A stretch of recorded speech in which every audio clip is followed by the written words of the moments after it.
Hello, everybody. I'm Jeffrey Grant. I'm the chairman of the BOMA, New Jersey Energy and Environment Committee, and welcome to the 2022 BOMA, New Jersey webinar series on electric vehicle charging, regulations, incentives, technology, and practical applications. I want to first thank the E&E committee members, Jimmy and Betsy Brown of Easy Energy, Jared Wegman of United Electric Supply, and Barry Felsenberg of Damon Sales, as well as Joe Spinella of Spinella Electrical Contracting. These are committee members that have either brought speakers to this webinar or are speaking themselves. I also want to thank our sponsors. Pat, if you could advance to the next slide. We have our bronze sponsors, Planned Companies, ServPro of Eatontown, Long Branch, Hackensack, Little Ferry, Balfour Property Restorations, Columbia Property Trust, Federal Business Centers, Roof for Roof, Colliers, JLL, Public Sewer Service, and Spinella Contracting. All right, thank you, Pat. Okay, while Pat turns the screen over to me, I'm going to summarize the program topics for you. The point of this program is to provide the information necessary for planning your building's approach to EV charging stations. You will receive an overview of the history of EV technology and available charger systems. You'll gain an understanding of practical application considerations and pitfalls to avoid, and learn about upcoming recently enacted regulations and available incentives. Please type your questions into the comment box and we'll get to them at the end of the presentation. Our first speaker is Chris Forrest from EVO Charge. He's the sales manager. He's brought to us by committee member Jared Wagman of United Electric Supply and Barry Felsenberg of Damon Sales. Chris began his career as an electrician in the residential and light commercial industry. He diversified his career by working for electrical manufacturers as a liaison between the products and installers. He has over 20 years experience in the electrical industry and was attracted to the EV charging sector as it's a new and exciting chapter that is evolving. Currently works for Evo Charge, a level 2 charge manufacturer that delivers true open charge point protocol, electric vehicle supply equipment charging stations, and cable management solutions.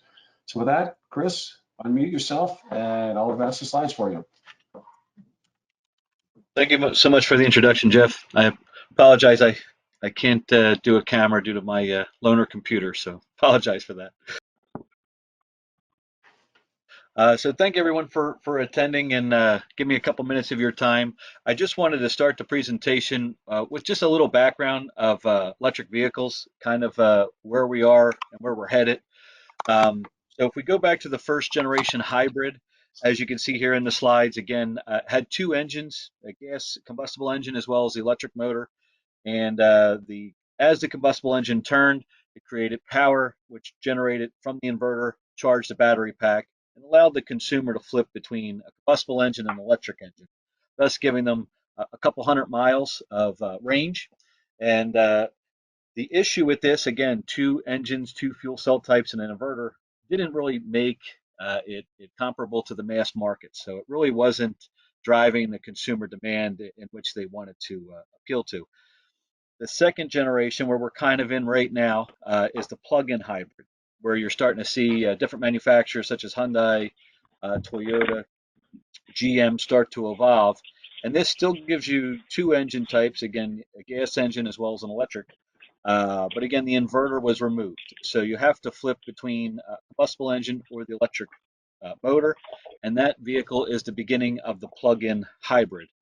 As we evolve and we move further, again, outside of Tesla, all your major manufacturers want to go full electric by the 2030, 2040 era. I think that's a big ask, but that'll be a full plug-in hybrid. And that's kind of where we evolve around that level 2 charger.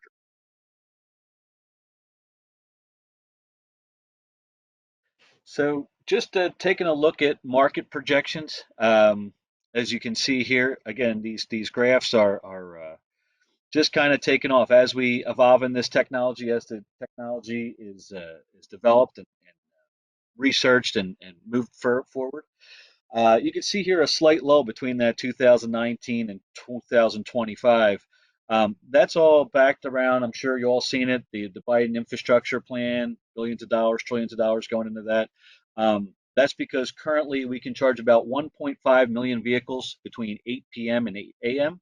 It's about 100,000 vehicles during the day. So there's a huge need for infrastructure upgrades. And as you can see, once we kind of work that out by 2025, you'll start to see really all the manufacturers be on board with producing these electric vehicles, which will grow that passenger vehicle chart to almost about 60% of the market.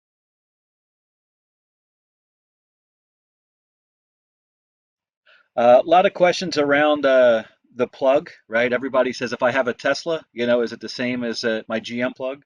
So just trying to clear the air here. So every automobile sold in North America outside of Tesla will have the image on the left, a J1772 pin configuration. So you'll hear that on a lot of lingo at different specifications, but J1772 is the pin configuration for any vehicle outside of Tesla. As you can see here, Tesla has a little bit of a different pin configuration. No worries. If you have a charger that has a J1772 and you have a Tesla driver, the Tesla does give each and every Tesla owner an adapter that'll slide right over that J1772 pin configuration and be able to charge their Tesla. So there is no issues with charging any vehicle on these level 2 chargers.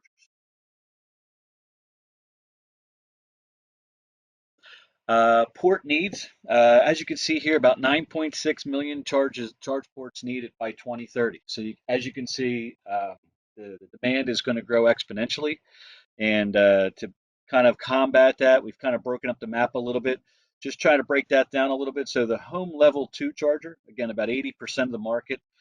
That graph kind of swayed a little bit during COVID, right? A lot of work from home, employees not really returning to the workplace as of yet. But again, you can still see that workplace and public level chargers still make up about 20% of the market. So again, big opportunities there with about 2 million ports needed, both in workplace and public levels. The DC fast charge, you may hear, that's going to be what we call a level 3 charger.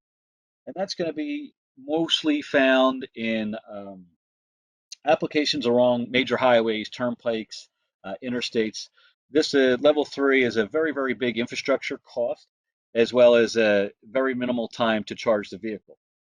They do report in your manufacturer's warranties that not to use a level 3 charger all the time due to the amount of heat it creates to charge that battery in about 15 to 30 minutes.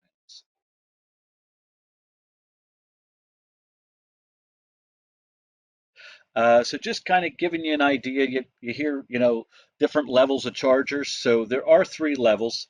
Level 1 is basically, if I can compare it to a big laptop cord. This is the charger that comes with the vehicle. No matter what electric vehicle you purchase, the manufacturer throws this in the car. We kind of call it like a spare tire.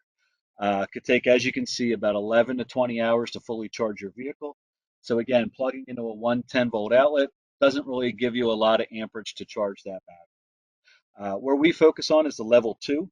So again, that's about 3 to 8 hours. So figure anybody parked at any length of time, especially at a residence, is about 6 to 8 hours on average.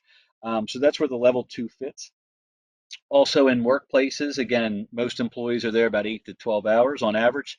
So the level 2 really fits in that. We call it the personal, commercial, and public application. And again, that's going to go from a 120 volt up to the next level of 208, 240 volt. Again, still staying in a single phase. The level 3 is that kind of DC fast charge, if you hear that terminology.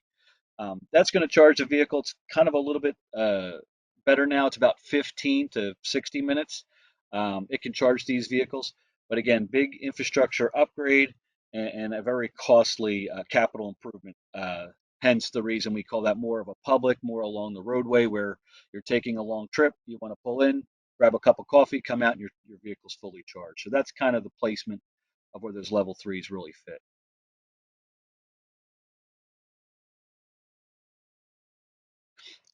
So again, just giving you a little bit more of a deeper dive on the level 2.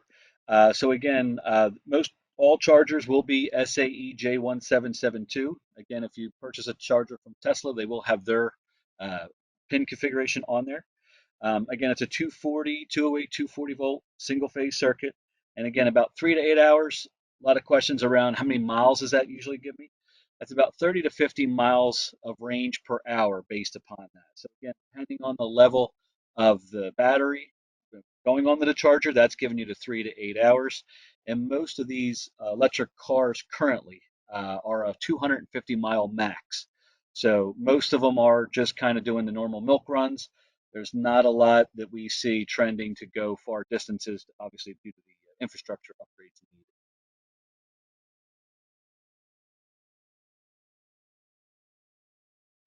Level 3 fast charge, DC fast charge. You'll see here that the pin configuration is slightly different. The one sold in North America is that Chad DeMio. And again, these electric vehicles will have the option to do the DC fast or the standard level 2.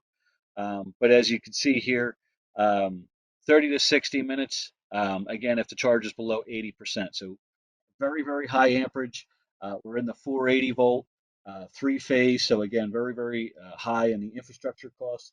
And these are about 100 to 200 amp, basically hoses that you're plugging into the car. Hence the reason we're charging the car so quickly.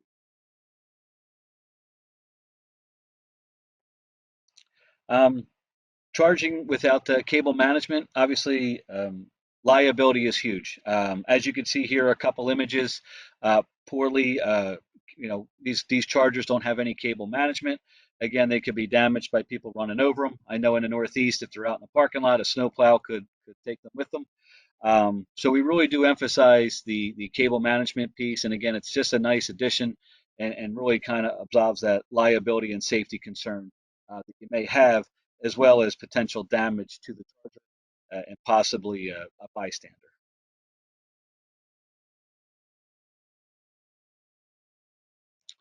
The other point I want to touch on is the OSHA compliance. OSHA 1926 requires all walk spaces, workways, and areas such be free and clear of all cables. So again, really harping on the cable management, again, because the properly managed cords will give you longevity in the product, less damage, and less chances for any type of hazardous or liability position.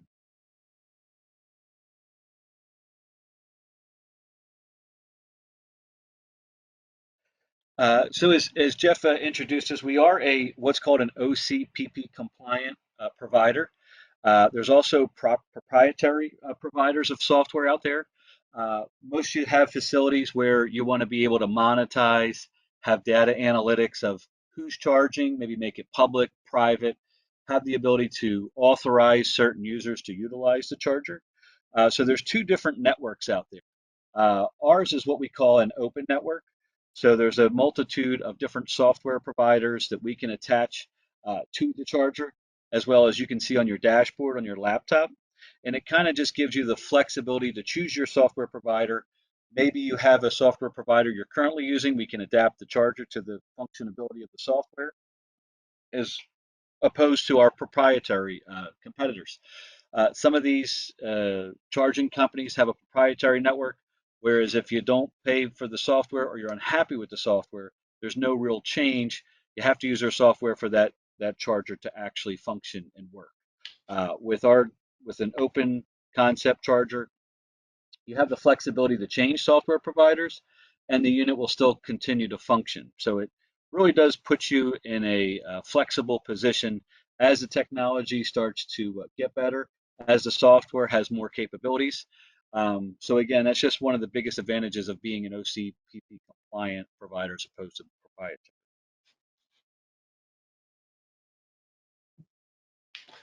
Okay, Chris, thank you very much for your remarks. And I remind everybody, please put your comments in the comment box, and we'll get to those questions and comments at the end of the presentation. And I'm going to tee up our next presentation, and this is from Joe Spinella, president of Spinella Electric. Joe is a New Jersey licensed electrician and president of Spinella Electrical Contracting. He started in 1989. Joe has been a member of BOMA since 2004, and he currently volunteers on the Energy and Environment Committee. He's a vice president of the Independent Electrical Contractors Association and the past president of the Executive Associates of New Jersey. And Joe's here to talk to us this afternoon about planning and installation of EV infrastructure. So Joe, the floor is yours. Thank you, Jeff, and thank you, BOMA, for the opportunity to talk to you about the exciting world of installing electric car chargers. So on our first slide, we basically go a little further in detail about what Chris mentioned about the 3 levels of car charging stations, but the infrastructure side is basically a level 1 charger is fed with a 120 volt, 20 amp basic outlet. This is something you can plug in to your garage. It plugs into wall plug and will charge a vehicle 12 to 18 hours. The level 2 charger is something that would be fed with 208 volt. That's going to range in 30 to 50 amps worth of power to feed it. It's a little more common because this will charge the car roughly in about 6 hours. And it's something that could still be hooked up in a residence, but also used on a commercial application. The level 3 chargers is a 480 volt, which can range from 50 to 300 amps and could charge the average car in roughly 20 minutes. And the funny thing in New Jersey, you're still not trusted to pump your own gas, but they'll let you hook up a 300 amp piece of equipment to your car. But ultimately, it's still very safe because the output on the vehicle side is still monitored at a lower voltage. On the next screen, and this is important to talk about location, because as we feed these larger chargers, the wiring and the infrastructure is dictated by the amount of power that it's required and the voltage that it needs. So the placement on where to install them is important. So especially right now, copper has doubled in price. A 300 amp feeder could cost about $90 per foot to install. So when we're picking spots to install these chargers, getting as close to our power source is very important. And then also figuring the best way to get the power out there. Higher voltage units are better for longer distances. And if you can get it closer to the corner of the building, we try to use transformers that allow us to run a higher voltage using a smaller wire, and we can place the infrastructure near the equipment itself, which can save the installer a lot of money. One of the perks you can offer your electric car owners by doing this is closer parking to the building. So in addition to thinking about saving money on gas, you can wear your heels to work or not worry about a snowstorm when you're parking.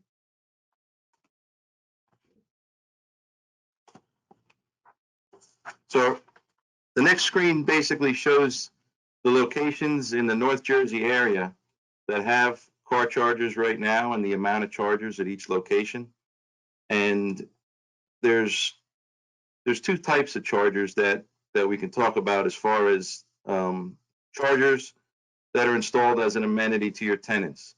These can be used at no charge, and this is something you would generally put on your commercial buildings for your tenants to use, or in parking garages where you can monitor the use of them.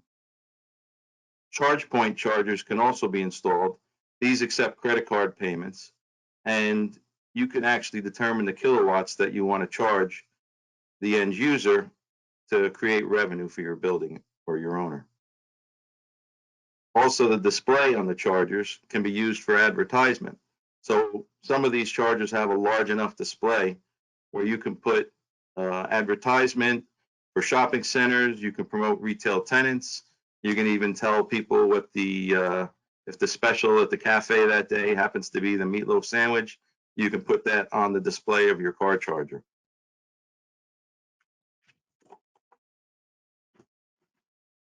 So the next slide shows the basic infrastructure. This is the exciting, fun stuff I was talking about. We basically would take a 480 volt feeder and bring it down into a transformer, and then mount panels that can feed multiple chargers from a single source. By bringing the power over to as close as we can to the chargers and setting up this distribution, it allows us to reduce cost, reduce wire size, and also we can put infrastructure in for future. It's important to know that right now, the average tenant that tells you they have 4 people with electric cars today will probably double within the next year. So when we put our infrastructure in, we're allowing room for expansion.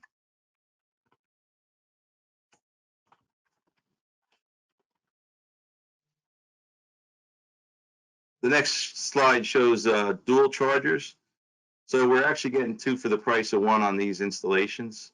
We set the charger between 2 parking spaces. You're pulling basically 2 chargers kind of Siamese together, and you can pull it to 2 different cars off of the one location. This allows us to use a single base, reduces the amount of trenching and feeders we have to, and also reduces the overall look of having car chargers sticking up at every parking space.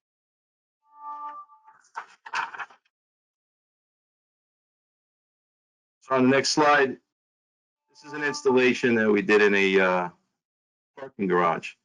The nice thing about parking garages, if available, is the actual infrastructure doesn't have to be trenched in the ground.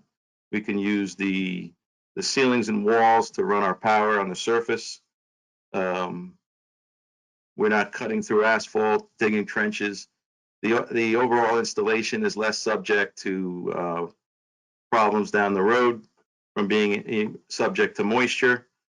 And you also have a lot more control on who you're allowing access to your chargers.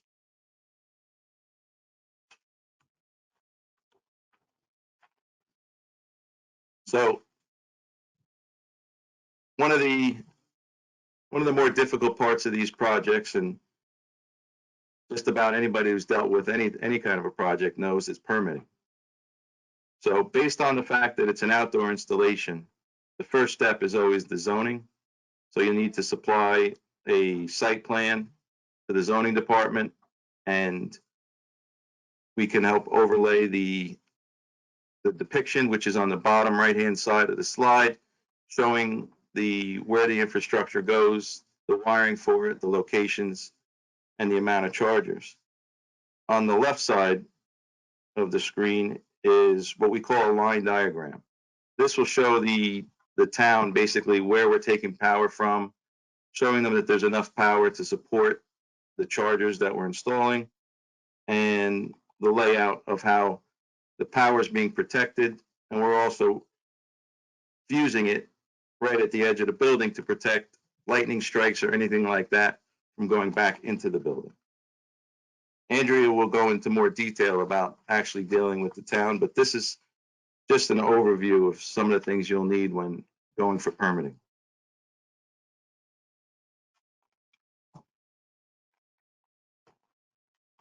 So the next slide is something you never want to see, but at this point, I want to thank all of the building owners and managers that have let us put car charging stations in their buildings. So when you're driving home, you never have to see this scene. Somebody has to get somebody to bring them a generator to fill up the power on their car because they weren't able to make it home on a charge. So in closing, on the last slide, if anybody has any questions, feel free to give us a call. We're happy to come out and discuss locations, best ways to install it, the amount of power your building has, and how many chargers that can support. And I want to thank Jeff for the invite and BOMA for the opportunity. Oh, thank you, Joe. Very good presentation, especially the picture of the Tesla with the generator hooked up to it. Sound like the old days with a recovery truck drives out with a 5-gallon can of gasoline, fills up your tank, and off you go. Okay, our next presenter is Andrea Friedman. She is a supervisor at the New Jersey Department of Environmental Protection, Electric Vehicle Programs. Andrea comes to us by way of Easy Energy and committee members Jimmy and Betsy Brown. Andrea Friedman is in her 21st year at the New Jersey Department of Environmental Protection, where she supervises electric vehicle programs in the Division of Air Quality. Andrea focuses on policy and program development, implementation of new initiatives, public charging infrastructure, and electrification of the state fleet. Previously, Andrea was a founding member of the DEP Office of Climate and Energy, working at the intersection of climate change, clean energy, and clean transportation. Welcome, Andrea. Thank you, Jeff, and thank you for BOMA for the opportunity to talk to everybody. And in particular, thank you to Easy Energy for the invitation and looping me in. I'm very glad to talk to you today. I'm going to turn off my camera and begin my presentation. So next slide, please. So today I'm primarily going to talk to you about money and laws. I'm going to talk about federal, state, and utility incentives that may be available to you for installing electric vehicle infrastructure on your buildings and properties. And I'm going to talk about a new law that went into effect in September 2021 that streamlines municipal zoning and permitting for EV charging. And that law also has requirements for charging infrastructure in certain new construction. Next slide, please.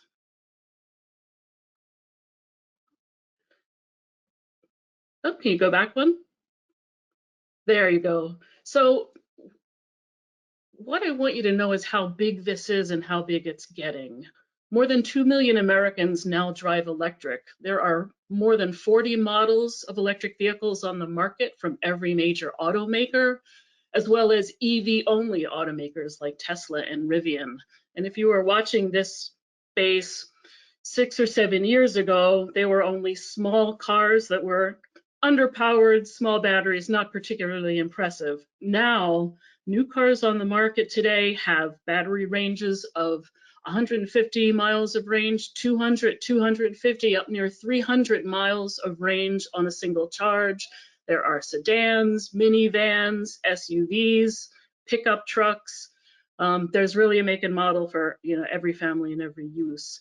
And there are billions of dollars of investment from automakers, utilities, states, and federal government. And a little later, I will talk a little about the money that is coming from the federal government under the bipartisan infrastructure bill.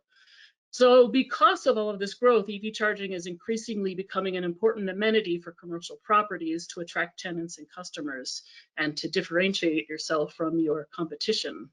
And I think the most important metric is the Super Bowl. If you watch the Super Bowl and saw the commercials, 5 out of the 6 car commercials that aired during the Super Bowl were for electric vehicles, to the tune of $6.5 million for a 30-second ad. So forget the charts and the graphs and pay attention to Super Bowl ads. That really tells you where the market is moving. Next slide, please. The reason that I'm here in the Department of Environmental Protection is devoting staff and resources to the EV revolution is because vehicles cause air pollution.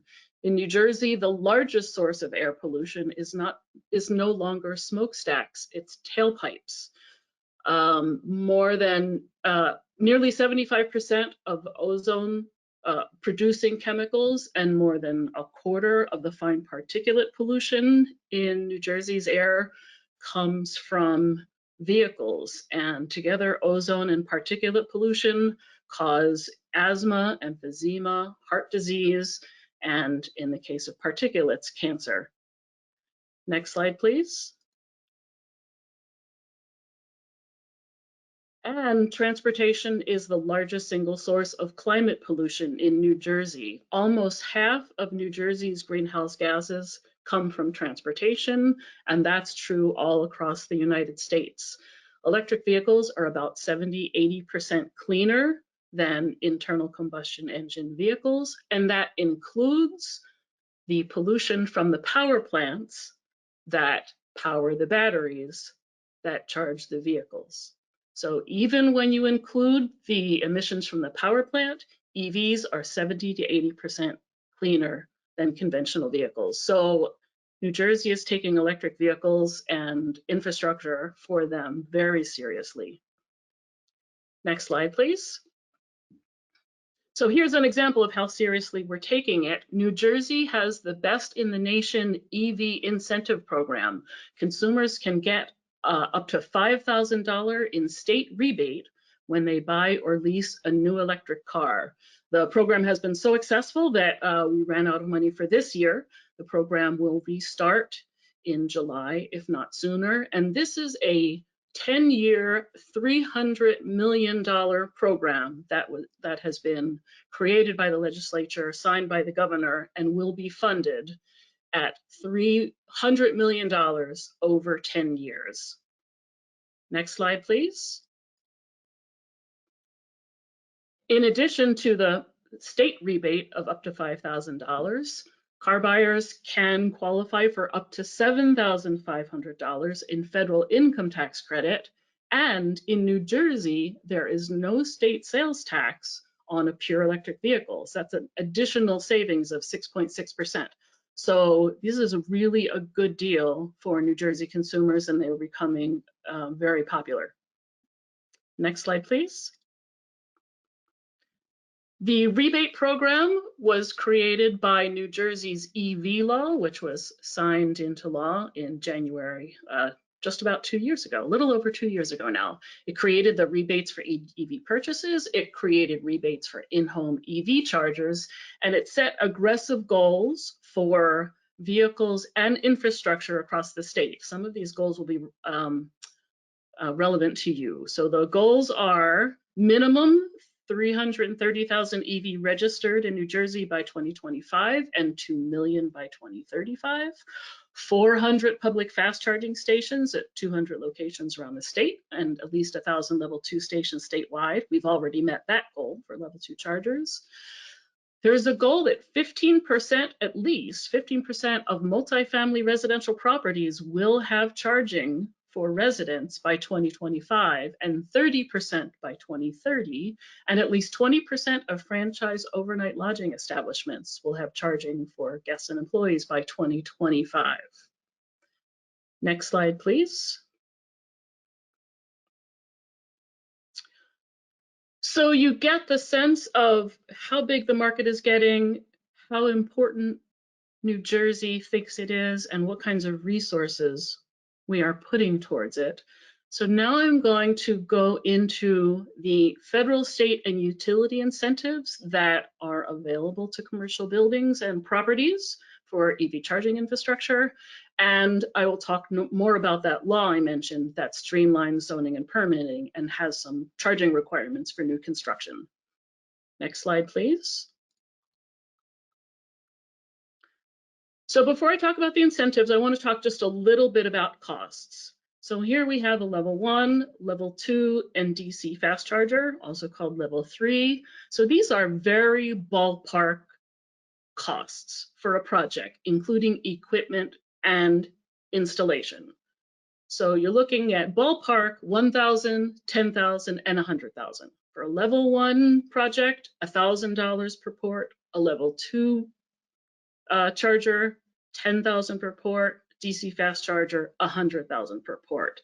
Now, it's important that I tell you that these projects, like any construction project, are very site specific. It can cost significantly less. For example, if your charger is wall mounted rather than pole mounted, if your charger is located close to the power source and rather than far away where it requires a lot of wiring and trenching, and you will get significant economies of scale.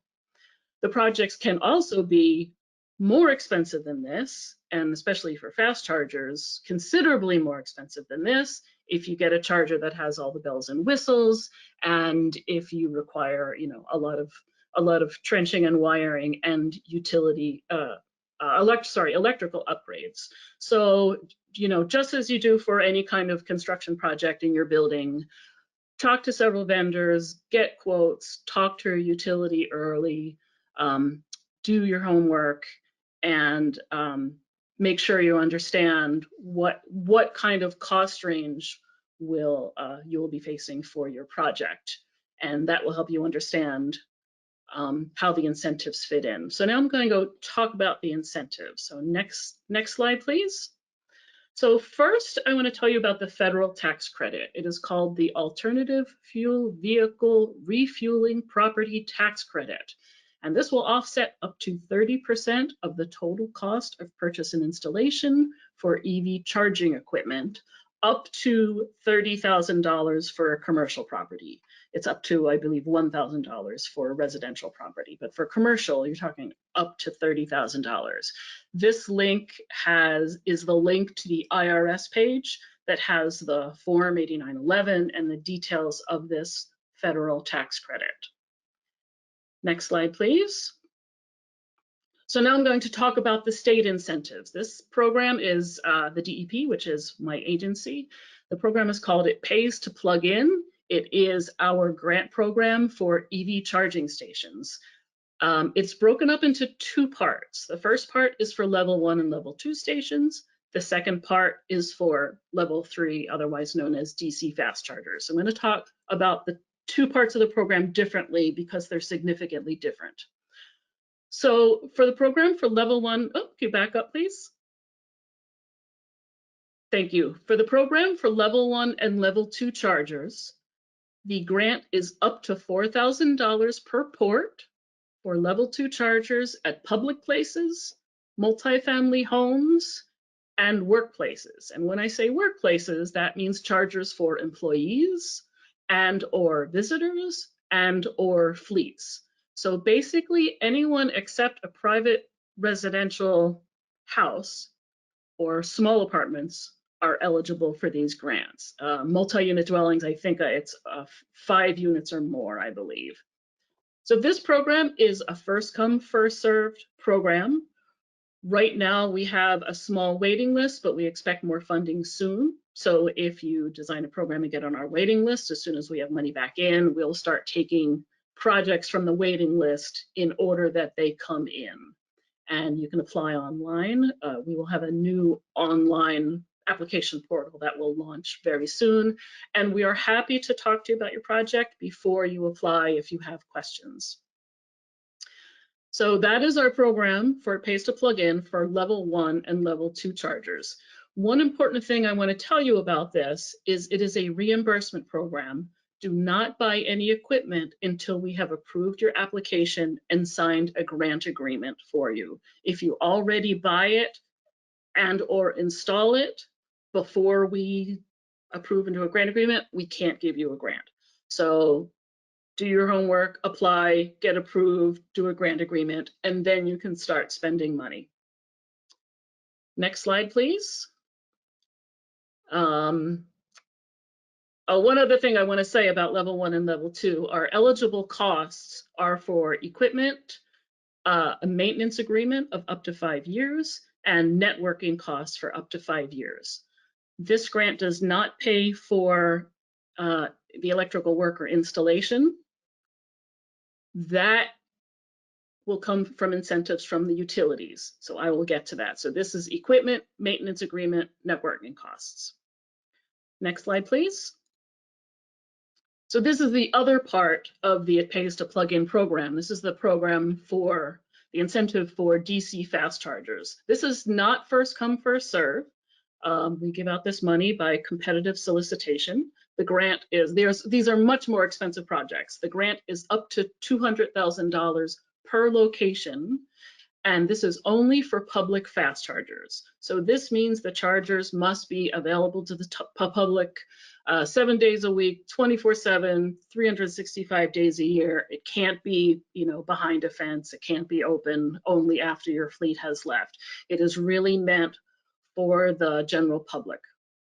We have a funding round that we just announced. We are holding 3 webinars next week where people who are interested in learning about it can come learn about the program, learn about eligible costs and how it works and how to apply and ask questions. The application deadline for this funding round is May 13th, and here's the link where you can get information about that. This may or may not be appropriate for your properties. If you think it might, I encourage you to hop on one of the free webinars and hear more about it. It is a very generous incentive. So a couple things to know about this. Like the level 1 and level 2, we will, the grant can pay for equipment, service agreement, and networking charges, not for installation. It is a competitive grant, and if the project includes solar and or battery storage, we will give the project extra points when we are ranking proposals. So next slide, please. These grants that I just talked about can be combined with utility incentives for the make-ready charging infrastructure, and I'll explain what make-ready is in a moment. Next slide, please. So 2 out of 4 of New Jersey's electrical distribution utilities have programs up and running. PSE&G is up and running. Atlantic City Electric is up and running. JCP&L is coming very soon. Rockland Electric is still negotiating with the regulator, and we're expecting that to happen later. But PSE&G and ACE have their incentive programs up now. Next slide, please. All right, this slide is a little busy, but I'm going to help you distinguish between what the DEP program will pay for and what the utility program will pay for. The box on the left, the car and the charger, that's what the DEP programs will incentivize. The utility programs will incentivize everything in the red box. So that's the service panels, junction boxes, wiring, transformers, meters, conduit, wiring, etc. These costs, the make-ready costs, can be up to 80% of your project. And these utility incentives are thousands and tens of thousands of dollars. They are very generous, and you can combine them with the DEP grant for the equipment. So I have links to the PSE&G program, to the Atlantic City Electric program. If you are in JCP&L territory or Rockland, keep an eye out on their websites. Next slide, please. So now I'm going to talk a little about the new law about zoning permitting requirements. And I recognize that we don't have much longer, so I'm just going to touch on the pieces that I think may be relevant for you because I want to leave time for questions. So this law was effective September the 1st. It is effective in every municipality in the state. Next slide, please. What the law does is it establishes zoning and permitting standards in all municipalities that streamlines zoning and permitting for EV charging infrastructure for new and existing buildings and properties. It also sets some requirements for how many chargers or charger-ready parking spaces must be installed in new construction. So new construction only, not existing buildings. So it's certain new construction with parking lots and garages and certain new multifamily homes. The Department of Community Affairs, it was required to publish a model ordinance that laid out all the requirements for the states. They have done that. So this law is in effect in every municipality in New Jersey. Next slide, please. So the next few slides have a lot of words. I'm not going to say them all, but BOMA is welcome to send out my presentation to you and or post it on their website so you can do a deeper dive. But the bottom line is that municipalities are required to use zoning and zoning and approval process that is consistent. And the next slide has, I think, the things that I need you to know. There you go. So all applications for installation of charging stations or make-ready parking spaces shall be considered a permitted accessory use and permitted accessory structure in all zoning or use districts. A variance shall not be required. That's a really big deal. It applies to existing buildings and new buildings. If it's an existing building, it shall not require site plan approval. I know that you know that that's a big deal. And it shall be approved through issuance of a zoning permit. Parking spaces with chargers and make ready shall be included in the calculation of minimum required parking spaces, and parking spaces with chargers and make ready shall count as at least 2 parking spaces. So that's an additional incentive. Next slide, please. It also requires chargers or charger-ready parking spaces in certain new construction. I won't go into the details because I want to leave time for questions, but if you are involved in new construction, I encourage you to take a look at the requirements. These are in effect right now.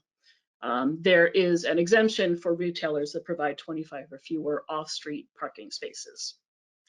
Next slide, please. If you want to do an even deeper dive into EV laws in New Jersey, here are links to them. Next slide. For more information about EVs, charging, incentives, multi-state initiatives, policies, maps, and data, take a look at our website, Drive Green New Jersey. This is the DEP electric vehicle website. Next slide, please. For more information, you can follow us on social media. And the best way to find out about incentive programs, laws, and any changes is to sign up for our listserv. We do not spam you. We only send out a few things a year, but it's the best way to stay in touch with us and get automatic notifications of DEP programs and other state incentives. There is a lot of federal money coming our way from the bipartisan infrastructure bill. And when we understand more about how that can be used and how we can roll it out, we want to let you know. So I encourage you to sign up for our listserv. Next slide, please. And feel free to reach out to me. Here's my email address. I would be happy to chat with you. So thank you very much. I'm going to turn it back over to Jeff to take questions. All right, Andrea, thank you very much. Good job. We're now going to open up the questions. I wanted to just turn your attention. You can either look at my screen or you can look on the chat feed. One of the questions that came up that was answered, just so everybody can read it and see it, was can EV chargers be integrated with facility solar systems for charging? And if so, what are the advantages? And James Brown from Easy Energy, one of our community members, had said that they've installed solar and electric car chargers together. And the benefit is using only green energy on site to fuel the car chargers, as opposed to using utility energy that could come from coal plants or other carbon sources or nuclear. So that's that question. And I'm going to go back to the beginning. I put a few questions out there. You know, feel free to add questions as we go. This is a question for Joe Spinella. Joe, when should we be concerned about how many chargers we can install before building electric service capacity limits are reached?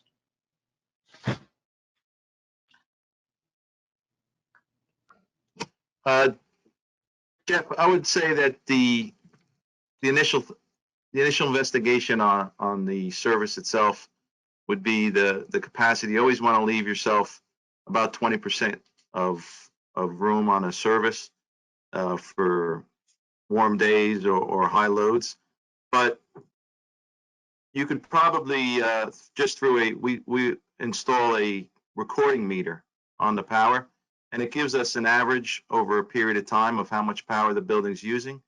And we could use that information to tell you approximately how many amps you have available and how many chargers that would equate to in level 1, level 2, and level 3. Okay, all right, so some real-time data recording may be needed. Okay, thank you. All right, this is a question for Chris or perhaps Joe. Chris, Can owners preset different electricity rates for different charge times to accommodate peak and non-peak building rates? The background of the question is there's very, very large differences between peak rates, which are typically 8 a.m. to 8 or 10 p.m. Monday through Friday, and off-peak rates, which are Saturday, Sunday, and all the other times. Yeah, the question, the answer to the question is yes. When you have the networked unit, you have full capability of charging a flat rate, maybe a rate per hour, or a rate based off kWh billing rates. So the owner has full range of charging whatever they desire for the use of the charger. Okay. Question from Harold Campbell. What's the rough cost, assuming an average kW rate for EV owner to fully charge a level 2 charger? I would say let's assume the worst case, it's peak period, and somebody's got an 8-hour charge cycle. What's the average? I think it's a kilowatt hour rate is what's intended to charge that vehicle. And if you know the kilowatt hours, I would say we're looking at around about 17 or 18 cents a kilowatt hour for a peak rate. So if somebody knows the kilowatt hours, we can multiply it times 18 cents to come up with the charge cost.